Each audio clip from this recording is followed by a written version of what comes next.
Si me olvido de ti, oh tierra, de Arthur C. Clarke.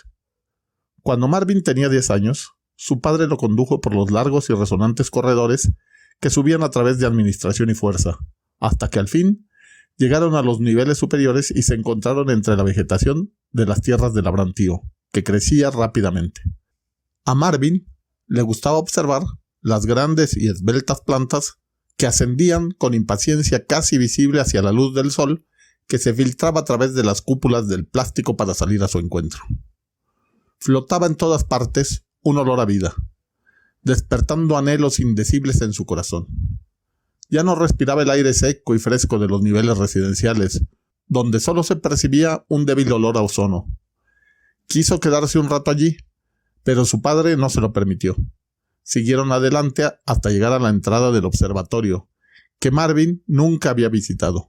Pero no se detuvieron, y el chico comprendió, con creciente excitación, que solo quedaba un objetivo.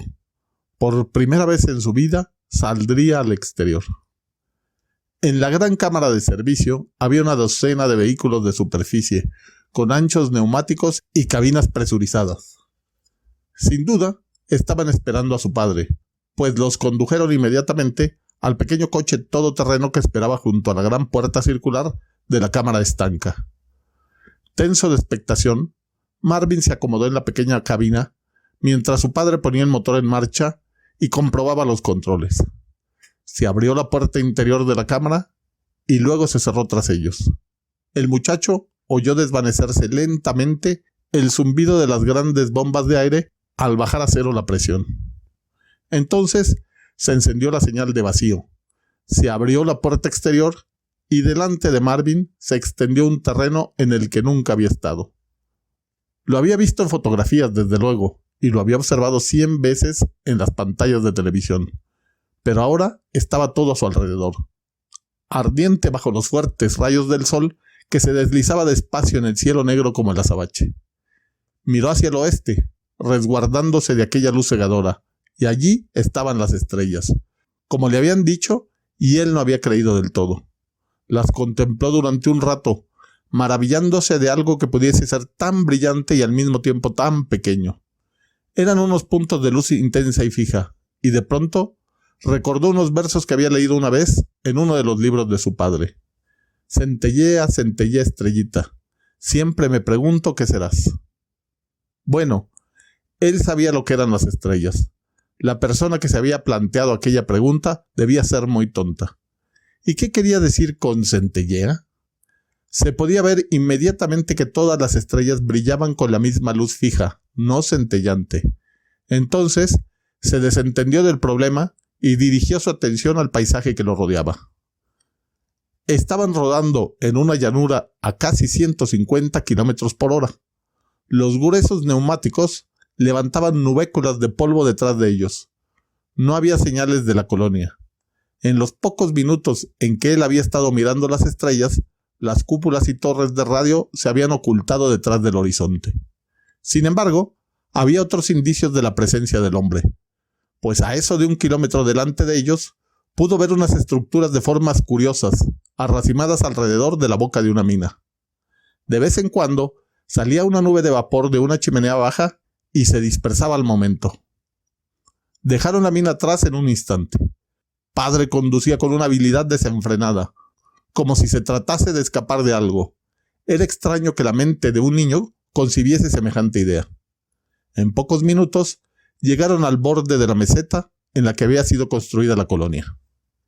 El suelo descendía bruscamente a sus pies, en una vertiente vertiginosa cuyos trechos más bajos se perdían en la sombra. Al frente, hasta donde podía alcanzar la vista, había un heterogéneo desierto de cráteres, cadenas montañosas y quebradas. Las crestas de las montañas, al recibir la luz del sol próxima al ocaso, ardían como islas de fuego en un mar de oscuridad, y sobre ellos las estrellas seguían brillando como antes. No podían seguir adelante, pero sí que podían.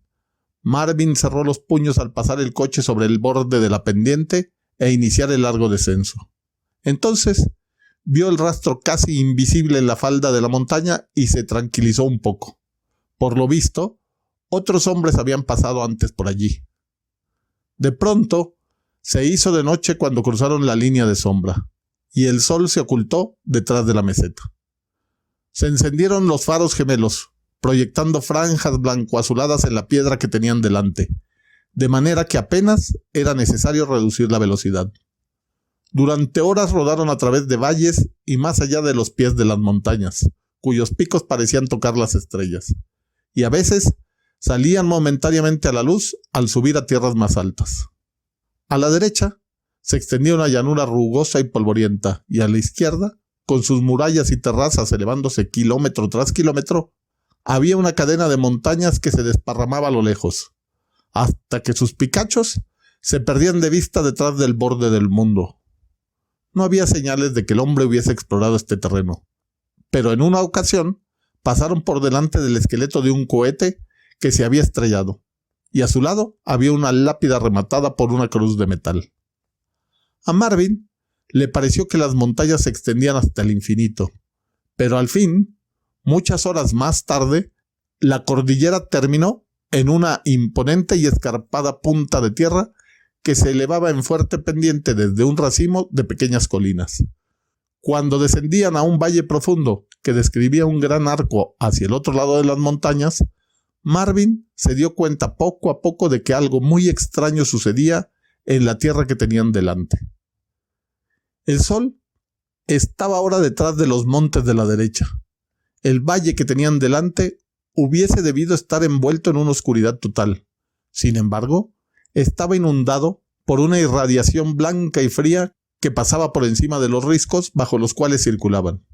Entonces se encontraron de pronto en campo abierto, y la fuente de aquella luz apareció ante ellos en todo su esplendor. Una vez parados los motores, reinó un silencio total en la cabina. El único sonido era el débil susurro de la alimentación de oxígeno y alguna crepitación metálica ocasional, al irradiar calor las paredes exteriores del vehículo.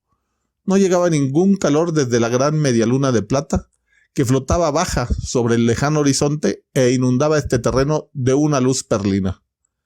Brillaba tanto que pasaron varios minutos antes que Marvin pudiese aceptar su desafío y mirarla fijamente, pero al fin pudo discernir siluetas de continentes, la brumosa frontera de la atmósfera y las blancas islas de nubes, e incluso, a tanta distancia, pudo percibir el resplandor del sol sobre el hielo polar. Era un bello espectáculo que lo conmovió a través del abismo del espacio. Allí, en aquella media luna, estaban todas las maravillas que nunca había conocido: los matices de los cielos al ponerse el sol, el gemido del mar sobre las costas pedregosas, el repiqueteo de la lluvia, la pausada bendición de la nieve. Estas y otras 1000 cosas hubiesen debido ser su legítima herencia, pero solo las conocía por los libros y los relatos antiguos, y esta idea le producía la angustia del exilio. ¿Por qué no volver allá? Parecía todo tan tranquilo debajo de aquellas nubes en movimiento. Entonces, con los ojos ya no cegados por el resplandor, vio que la parte del disco que hubiese debido estar a oscuras brillaba débilmente con una fosforescencia maligna, y recordó. Estaba contemplando la pira funeraria de un mundo, la secuela radioactiva del Armagedón. A través de casi 500,000 de kilómetros de espacio, todavía era visible el resplandor de los átomos moribundos, perenne recordatorio de un pasado ruinoso. Transcurrirían siglos antes de que aquel resplandor letal se extinguiese en las piedras, y la vida pudiese volver a llenar aquel mundo vacío y silencioso. Y ahora, Padre empezó a hablar, contando a Marvin la historia que hasta este momento no había significado para él más que los cuentos de hadas escuchados en su infancia. Había muchas cosas que no podía entender. Le era imposible imaginarse el esplendoroso y multicolor estilo de vida en el planeta que nunca había visto. Tampoco podía comprender las fuerzas que lo habían destruido al fin, dejando a la colonia como único superviviente gracias a su aislamiento. Pero podía compartir la angustia de los días últimos, cuando la colonia se había convencido al fin de que nunca volverían a llegar naves abastecedoras entre las estrellas, trayendo regalos desde casa. Una a una, las emisoras de radio habían dejado de llamar. se habían ido extinguiendo en el globo en penumbra, y ellos habían quedado finalmente solos, más solos de lo que nunca había estado el hombre, con el futuro de la raza en sus manos. Entonces, habían seguido unos años de desesperación y la larga batalla por la supervivencia en este mundo terrible y hostil. Aquella batalla se había ganado, aunque a duras penas. Este pequeño oasis de vida estaba a salvo de lo peor que podía ser la naturaleza. Pero a menos que hubiese una meta, un futuro para el que trabajar, la colonia perdería la voluntad de vivir y ni las máquinas, ni la habilidad, ni la ciencia podrían salvarla. Así comprendió Marvin al fin el objetivo de esta peregrinación. Nunca caminaría por la orilla de los ríos de aquel mundo perdido y legendario, ni oiría retumbar el trueno sobre sus montes suavemente redondeados. Sin embargo, un día, ¿cuándo? Los hijos de sus hijos volverían allí para reclamar su herencia. El viento y la lluvia limpiarían los venenos de las tierras quemadas y los llevarían al mar, en cuyas profundidades perderían su poder hasta que no pudiesen perjudicar a los seres vivientes. Las grandes naves que estaban todavía esperando aquí, en las silenciosas y polvorientas llanuras, se elevarían de nuevo en el espacio y pondrían rumbo a casa. Este era el sueño, y Marvin, con un súbito destello de perspicacia, supo que un día lo transmitiría a su propio hijo aquí, en este mismo lugar, con las montañas a su espalda y recibiendo en su semblante aquella luz de plata de los cielos. No miró atrás al empezar el viaje de regreso a casa. No podía soportar la angustia de ver el frío esplendor de la tierra en media luna extinguiéndose en las peñas que la rodeaban, mientras iba a reunirse con su pueblo en el largo exilio. Arthur C. Clarke nació en Minehead, Reino Unido, en el año de 1917 y murió en Colombo, Sri Lanka, en el año de 2008. Fue un autor dominado por su alma científica, por lo que este elemento estuvo casi siempre presente en sus obras, la mayor parte de ellas del género de la ciencia ficción. Casi siempre mira con optimismo el progreso de la ciencia y en sus obras encontramos finales esperanzadores y llenos de promesas. Sus obras más conocidas son 2001 Odisea del Espacio y Cita con Rama. En el cuento Si me olvido de ti, oh Tierra, de 1951, Clarke nos muestra un futuro catastrófico en el que la Tierra ha sido destruida. Solo ha sobrevivido una colonia en un remoto astro, la cual vive ilusionada en que llegue un día, al paso de las generaciones, para poder volver al amado planeta.